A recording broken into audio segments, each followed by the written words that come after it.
Holy shit. My mic is peaking. Hold on.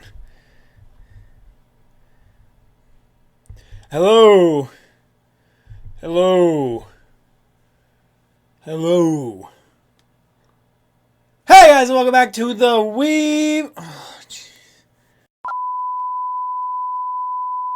Hey guys, and welcome back to the Weeb Army. We discuss all the Weeb shit in the world with a military attitude. So, as you all know, I absolutely fucking love the Fate series. I mean, I absolutely love it, you know?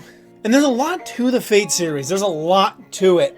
And when it comes to everything within the Fate series, there's one question that I don't really think has been properly answered yet. Which is, how easy is it actually to understand and get into the Fate series? That's a question that a lot of people have, but a lot of people don't really know the answer to, or a lot of people will end up getting the wrong answers for whatever reason. I wanted to try and dig into the Fate series a bit and see exactly how easy it is to actually understand the Fate series.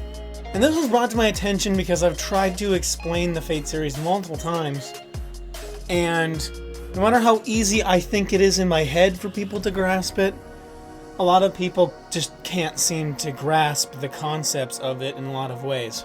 First of all, I'm basically going to answer the question and say it really depends on who you are as to how easy it actually is for someone to start the Fate series, for someone to actually get into the Fate series.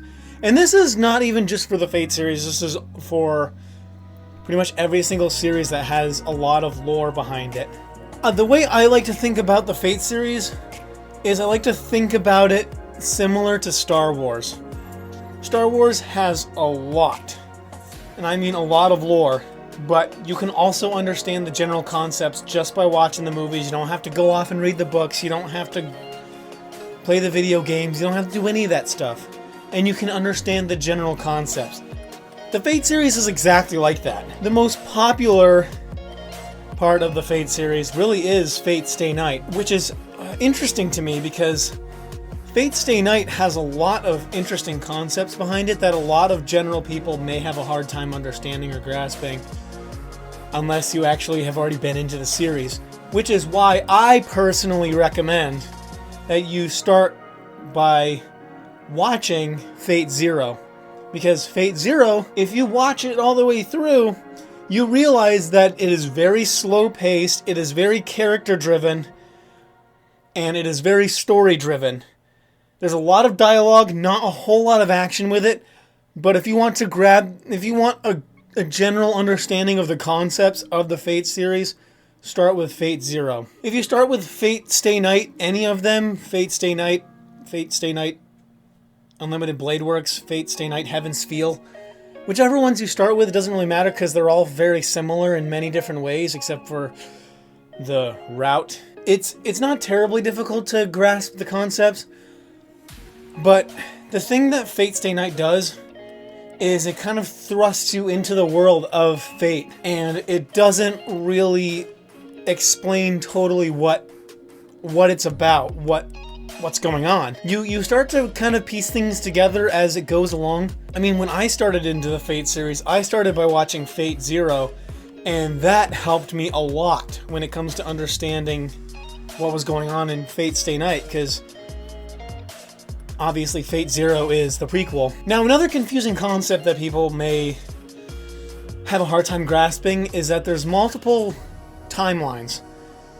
The multiple timeline concept is something that a lot of people aren't seeming to grasp at all, really. I've talked to many people about it. I've said, hey, Fate Stay Night, there's like 3 different versions. That tells me that there are multiple timelines, multiple universes within Fate Stay Night. And so that tends to throw people off a bit.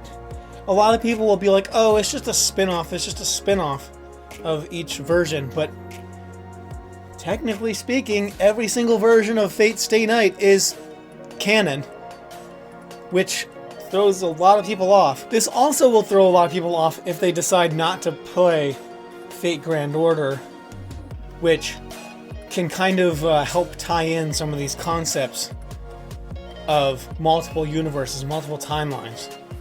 But it's funny to me because it basically kicks off the Fate series as an anime with the concept of multiple timelines. Because once you realize who Archer is, you realize quickly that there are multiple timelines. Now, the original Fate Stay Night doesn't really go in depth as far as who Archer actually is. So, when you watch the original Fate Stay Night, you will get very confused as to why Shiro and Archer kind of butt heads a little bit throughout the time. If you watch Unlimited Blade Works, then you will know exactly who Archer is, which I'm not necessarily going to spoil it for you, but at this point you guys probably already know. The concept of multiple timelines is the thing that people have the hardest time grasping, which is another thing that Star Wars is kind of falling into, is where there's one set of things as far as the Force goes that people just cannot grasp for whatever reason. Now, of course, if you do play Fate Grand Order, you should be able to get a good idea as to the more in-depth concepts within Fate. If you were to watch Fate Zero and no other Fate whatsoever, I guarantee you will understand the general concept of Fate. But once you dive into the lore of it, and once you dive into all the other multiple universes behind it, that's where shit gets confusing, and that's where some people actually get turned off from the series I've seen. And of course, watching the Fate Grand Order movie or watching the Fate Grand Order anime, that's not going to help you understand the concepts, because the thing with Fate Grand Order is that it's obviously... it's canon, yes, technically, but it's not actually what the Fate series is. There's no Holy Grail War or official Holy Grail War within it. Like, in Absolute Demonic Front Babylonia, the only Holy Grail War that there is, Fujimaru and Mash go to Uruk to find Gilgamesh. Gilgamesh already has the Holy Grail, and it turns out that the Three Goddess Alliance is also trying to get their hands on the Holy Grail that Gilgamesh possesses, as well as take over Uruk. That's pretty much it. The Fate series is based around the idea of the Holy Grail War, which is people from our time summon heroic spirits from a different time, and they fight until they get the Holy Grail. Now, another thing that people get somewhat confused about is the concept of gods and goddesses and mythological creatures, I guess you could say, being a part of the Fate series. There are a lot of characters within the Fate series, especially Fate Grand Order, that are mythological or haven't been officially proven to be true, and that throws a lot of people off as well. Because a lot of people think that the Holy Grail War is just summoning heroic spirits that lived in a different time, which in a lot of ways it is, but Fate Grand Order had put a lot of that to the side, which is something that throws people off a lot. Now, of course, there are demigods and whatnot that are in there, but a lot of people don't really get too wrapped up in the concept of demigods because it's more realistic, I guess. I don't know. The general concept of Fate you can grasp very, very, very easily. That is a definite yes. But if you want to dive into the lore behind Fate, you're gonna have to do research on your own. You're gonna have to read the visual novels. You're gonna have to play Fate Grand Order. You're gonna have to watch Fate Grand Order. And then you're gonna start to be able to piece everything together. And in a lot of ways, it's somewhat guesswork as well, because in a lot of ways, there's a lot of things that the general public or that general Fate fans wouldn't understand, even to this day. And that is when you have to speculate a little bit, you have to guess, you have to make your own conclusions about certain things, which I tend not to do, but sometimes it helps a lot. But that's going to do it for this video. I'm going to answer the question by saying it is very easy to grasp the general concept, as I said before, but very difficult to understand the entire lore behind it.